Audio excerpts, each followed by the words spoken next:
Deux chemins divergeaient à l'orée d'un bois, et moi, j'ai choisi le moins emprunté, celui que personne ne prend, et c'est ce choix qui a fait toute la différence. Robert Frost, La route non prise. Ainsi commence le best-seller de Robert Kiyosaki, le livre Père riche, Père pauvre. Robert Kiyosaki, c'est un investisseur américain, homme d'affaires et conférencier, et ses livres se sont vendus dans le monde à plus de 26 millions d'exemplaires. Oui, vous m'avez bien entendu, 26 millions d'exemplaires. Pour connaître un tel succès, il faut avoir quelques bonnes idées. Alors justement, quelles sont-elles ces idées? Première idée, si vous travaillez pour l'argent, vous ne serez jamais riche.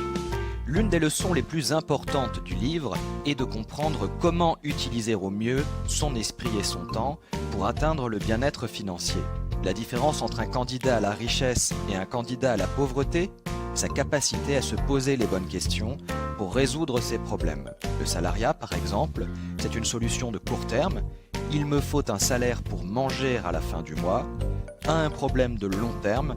Vais-je devoir travailler toute ma vie de 9h à 19h, 5 jours sur 7, dans l'espoir d'une retraite improbable? Comme le dit Kiyosaki, un esclave même payé une fortune reste un esclave.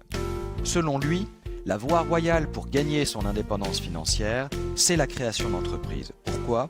Parce que c'est un projet qui vous met dans les bonnes dispositions pour apprendre chaque jour quelque chose de nouveau. Et même si vous êtes encore salarié, votre véritable motivation au travail, vous la trouvez dans la recherche de l'apprentissage permanent et dans les leçons que vous tirez de vos expériences. Travailler pour l'argent n'a aucun sens. Ce qui importe, ce sont les compétences que vous développez et dont vous vous servez un jour ou l'autre pour vous mettre à votre compte et en tirer ainsi le maximum. Deuxième idée, les riches deviennent de plus en plus riches parce qu'ils ont compris la différence entre un actif et un passif. Le système éducatif ne tient pas compte de l'éducation financière. Son objectif, c'est de vous permettre de trouver votre place au sein de la société de consommation. Vous suivez ainsi le schéma économique suivant: travail, salaire, consommation, travail. Autrement appelé rat race ou encore course de rats. Mais la véritable richesse, ce n'est pas combien vous gagnez, c'est combien vous parvenez à économiser. La course de rats est une image volontairement provocatrice qui reflète à merveille notre manque d'éducation financière. La première étape pour sortir de la course de rats, c'est de comprendre la différence entre un actif et un passif. Un actif, c'est quelque chose qui met de l'argent dans votre poche. Un passif, au contraire, c'est quelque chose qui génère des dépenses et sort de l'argent de votre poche. Les classes moyennes s'appauvrissent car elles ne savent pas faire la différence entre un actif et un passif. Évidemment, puisque personne ne leur a appris à le faire. Ce qui les pousse à acheter toujours plus d'éléments de passif sans s'en rendre compte. Un exemple, celui de la résidence principale. Contrairement à ce que pense la majorité des gens, une résidence principale n'est pas un actif. Pourquoi? Parce que le flux d'argent que son acquisition génère est négatif. Si vous l'achetez à crédit, l'argent sort de votre poche pour aller dans celle du banquier, merci pour lui. Si vous l'achetez comptant, cela vous coûte un peu moins cher, mais l'argent sort toujours de votre poche pour l'entretien du bien. La clé du succès pour sortir de la rat race, c'est donc de comprendre la différence entre un actif et un passif, d'acheter des actifs générant des revenus réguliers et de maintenir vos dépenses à un niveau acceptable. Troisième idée, création d'entreprise et investissement immobilier, la voie royale pour quitter la rat race. À quoi cela sert-il de vouloir gravir les échelons de l'entreprise quand vous pouvez posséder l'entreprise?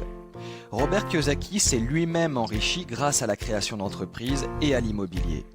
S'il existe d'autres moyens de s'enrichir et de quitter la rat race, la création d'entreprises et l'investissement dans l'immobilier sont effectivement deux voies possibles et très efficaces, à condition d'en maîtriser les règles élémentaires.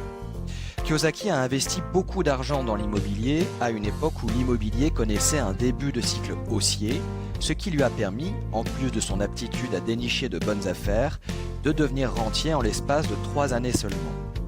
Dans ces conditions, il s'est ensuite libéré de la contrainte de son emploi salarié pour se lancer dans les affaires et faire prospérer son propre business.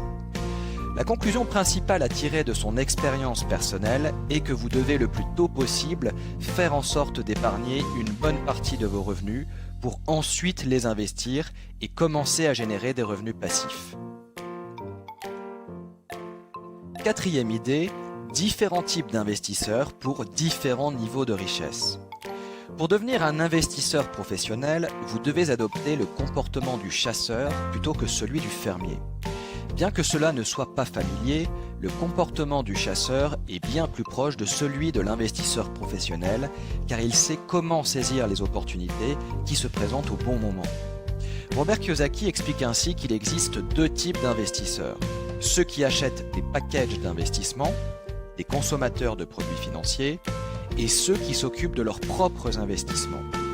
Les investisseurs professionnels sont ceux qui savent véritablement comment s'enrichir et développent des compétences dans des domaines tels que l'identification d'opportunités, la levée de fonds et le management.